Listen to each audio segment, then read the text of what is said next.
This wasn't some abandoned roadside motel.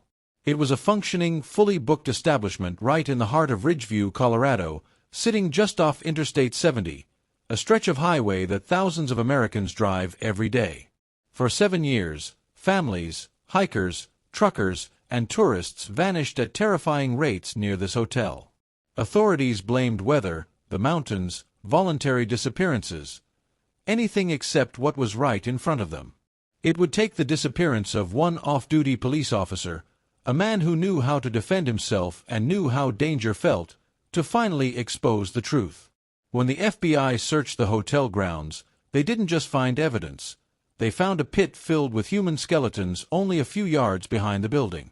Before we begin, make sure you like, share, and subscribe, because the story you're about to hear is one of the most horrifying hidden-in-plain-sight crimes in modern U.S. history.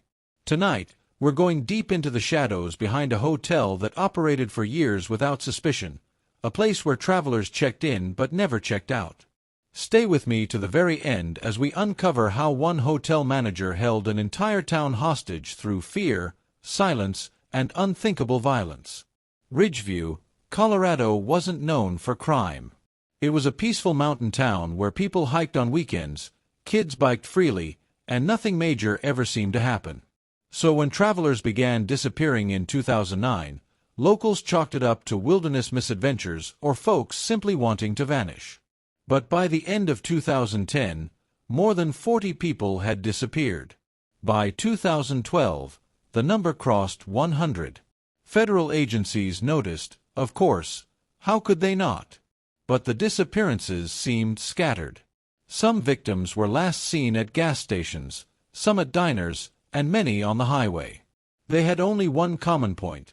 Nearly all had been staying at or passing by the Ridgeview Pine Hotel, a long, rustic-looking building run by a soft-spoken, middle-aged man named Harold Gibbons. Harold was charming enough. People described him as quiet but helpful, a bit odd, always watching.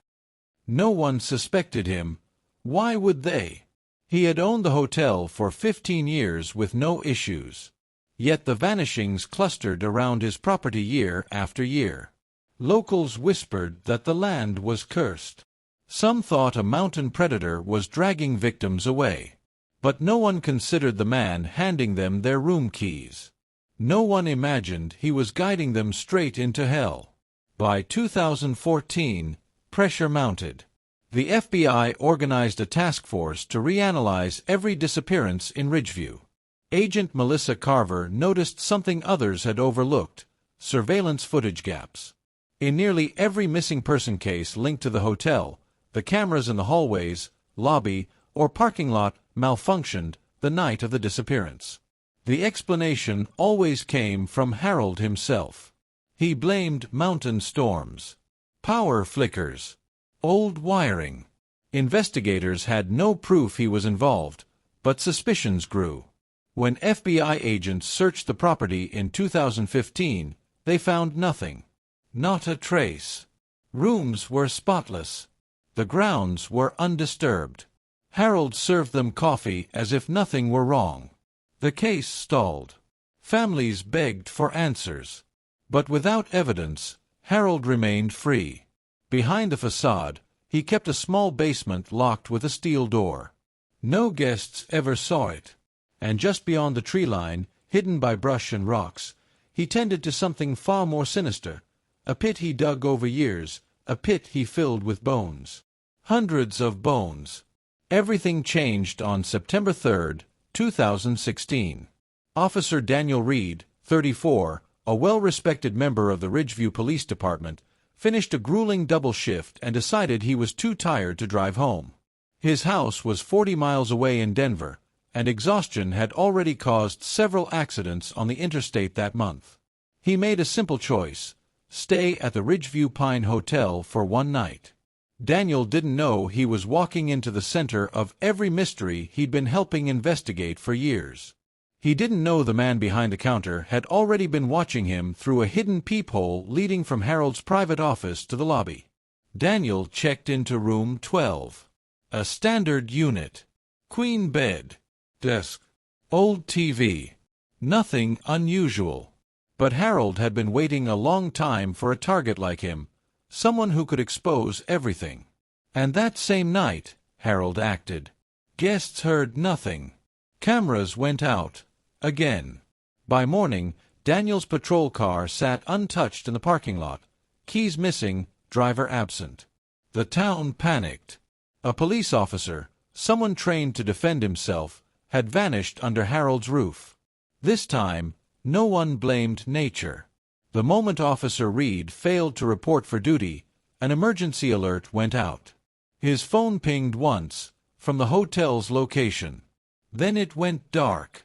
Within hours, the FBI swarmed the hotel again, this time with full authority to tear the place apart. Harold greeted them calmly, even politely. "Terrible thing," he muttered. "Hope he's okay." But as agents moved inside, Harold's calmness cracked. He hovered too closely. Sweated. Asked too many questions. Agent Carver noticed. Then came the breakthrough. Inside a laundry room behind the kitchen, an agent spotted something that shouldn't have been there, a crumpled police uniform shirt shoved behind a storage bin, Officer Reed's shirt, unmistakable, soaked heavily in dried blood. Yet there was no body. That discovery triggered a complete property lockdown. Dogs were brought in. Forensic teams combed every inch. Officers expanded the search into the surrounding woods. Then one agent noticed a patch of ground behind the hotel where the dirt seemed too loose, too disturbed. What they unearthed would shake the entire nation. Beneath 2 feet of soil, agents found a wooden cover. Under it, a vertical shaft reinforced with planks. The stench hit them first, sour, rotting, unmistakably human. When floodlights illuminated the hole, it revealed a nightmare. A pit wide enough to hold a car, and at least 30 feet deep, filled with layers upon layers of human skeletons.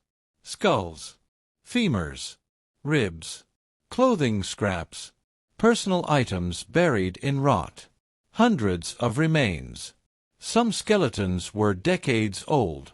Some were recent. Some still had bullet wounds in the skull. Harold had been killing long before anyone suspected. Long before 2009. Harold tried to flee as agents closed in, but he didn't get far. An agent tackled him, pinning him face down into the dirt he had used to bury his secrets. Under questioning, Harold said nothing, not a word. He stared blankly, almost smugly. But the evidence spoke for him. Autopsies began immediately. The pit matched every missing persons case in Ridgeview for the last decade, and many older cases previously classified as lost hikers. The hotel wasn't cursed. It was a hunting ground. Investigators reconstructed Harold's process. He targeted lone travelers, people passing through, guests who checked in late or paid in cash. He memorized routines, watched from hidden angles, and struck at their most unsuspecting moments. In 2011, he even installed maintenance access panels in certain rooms, narrow crawl spaces he used to sneak in quietly. Most victims were subdued with a stun device. Others were attacked in hallways after he cut power to specific sections of the building. The basement served as his killing chamber. His tools were hidden inside the walls. All this went unnoticed because Harold cultivated an image of reliability. Locals trusted him.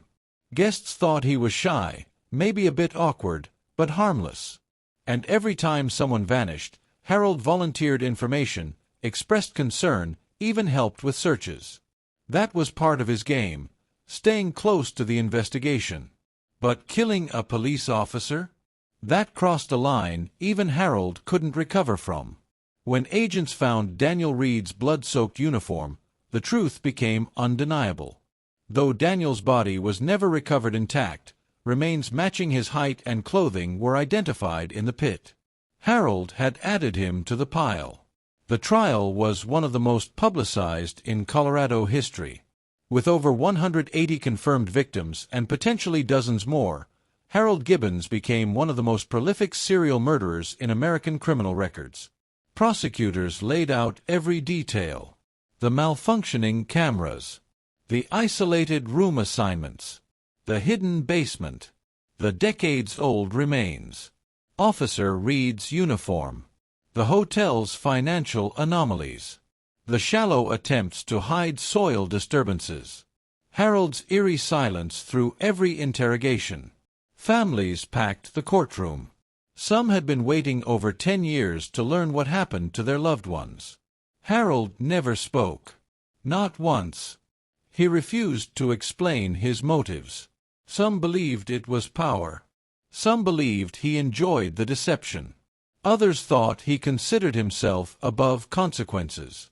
But in the end, the jury needed only 4 hours. Guilty. On all counts. Because Colorado had reinstated capital punishment for mass-scale aggravated murder, Harold became the first person in 27 years to receive the sentence. Death by hanging. He showed no emotion as the verdict was read. No fear. No remorse.